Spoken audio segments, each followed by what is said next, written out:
child in trouble. Would you jump in to help or assume that somebody else would do it? Recently, we went to the streets of suburban New York and put some folks to the test. Last time, security specialist Bill Stanton put two parents to the test to see if what they've taught their kids about the danger of strangers would serve them in a real-life situation. Today, he puts the public to the test. With the help of 7-year-old Raquel, Bill staged an abduction to see if the public would take action. Raquel's mom, Deborah, watched from a surveillance van as Raquel was approached by Bill. Hey, where were you, young lady? Sorry, you're not my dad! You're not my dad! It's unbelievable, but they did nothing. Help me! Bill and Raquel repeated this time after time. Hey, please, someone help me! You're not my dad! Please, someone help me! You're not my dad! Please! Still no response. It's frightening that nobody would help.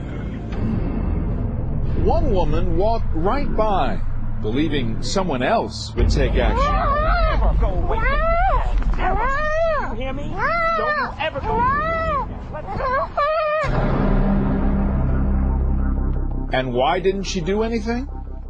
You think that someone else will take the blame, someone else will take the responsibility. A police sergeant on location to supervise was stunned. I felt it was unbelievable that people just didn't want to get involved. They'd look, they'd turn around, they'd see with a commotion, but they just kept on walking. They didn't want to get involved, in my opinion. Bill would have been long gone with 7-year-old Raquel. It took hours, but two men finally listened to their instincts. Help me! You're not my dad! Someone help me! You're not my dad! Someone help me! You're not my dad! Someone help me! You're not my dad! Someone help me! Oh, TV. Cops right there. Cops right there. Good job. She was saying, stop, someone help me, she's not my dad, he's not my dad. And I was like, first I thought she was being a little disobedient, but then you weren't saying nothing, so I was like, we gotta stop this guy. They parked the car and I just ran over to get him. Yeah, I was gonna take him down, man. Yeah, that wasn't gonna happen. And I gotta tell you, all you guys were good. You spread out. Yeah, I wasn't getting away. No, you guys weren't letting the bad guy go anywhere. That was amazing. I actually had tears in my eyes, but everyone ran out and I was like, oh my God, I couldn't believe that they did what they did. And you would expect more people to react that way. I think just people are afraid to get involved.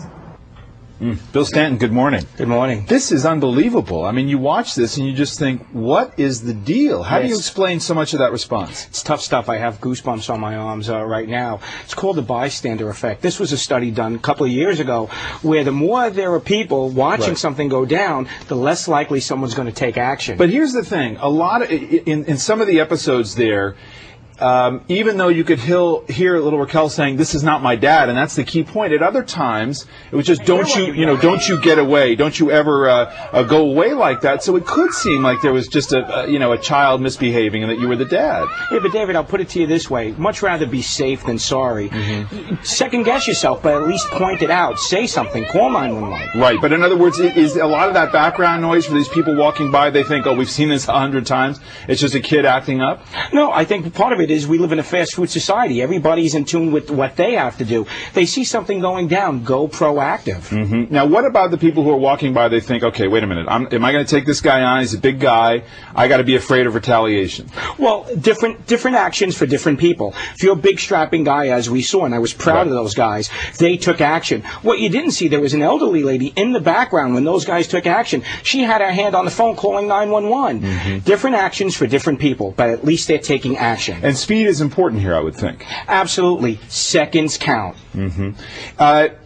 What should people keep in mind? You saw, again, I thought it was interesting that the two guys who ultimately charged you, their initial thought was, well, maybe this is just disobedience. But they kept listening. That's important, right? If your first instinct says, no, wait a minute, this is just a child, you just kind of keep paying attention. You bring up a good point. You saw how they watched me. They were monitoring. Once they felt sure, there wasn't even communication between the two of them, they took action. I was smiling, and then I got nervous. Right, exactly. And you say they spread out, they kind of moved in on you, and it was pretty clear that you weren't going anywhere at that point. Right, and you know about the new AMBER program that they have. And let's talk about that a little bit, because this is a new technology that's developed by the West Virginia High Technology Consortium. This is really putting technology to good work. Tell me about it. Absolutely. This is the latest technology. It's AMBERview. Right now, it's only out of West Virginia. What they do, which is totally voluntary, during your child's school picture day, they take a photo. It goes into their database, and God forbid something should happen. That goes to all the local and national authorities and the media, putting a 3D photo of your child out there within seconds and minutes, hopefully helping recover your child. And that 3D photo, we should point out, it was Elizabeth Smart, who was abducted in Utah, was actually identified through a profile shot. So it does matter, doesn't it? Absolutely. Is there a chance that this is going to spread around to other states and go national? Well, if people call in, yes, it will spread throughout the country, and it's only value added. Did this surprise you of all the scenarios you put together? Did this surprise you the most? Yeah, this one actually hurt and surprised us all. But it was heartening to see the young guys taking action. But the key there is for people to remember, everybody's got a different role to play. It's not about tackling you to the ground. Everybody can pay attention, and again, to listen, right, to every part of this scenario. David, the most important thing here is to step up, not step out of the picture.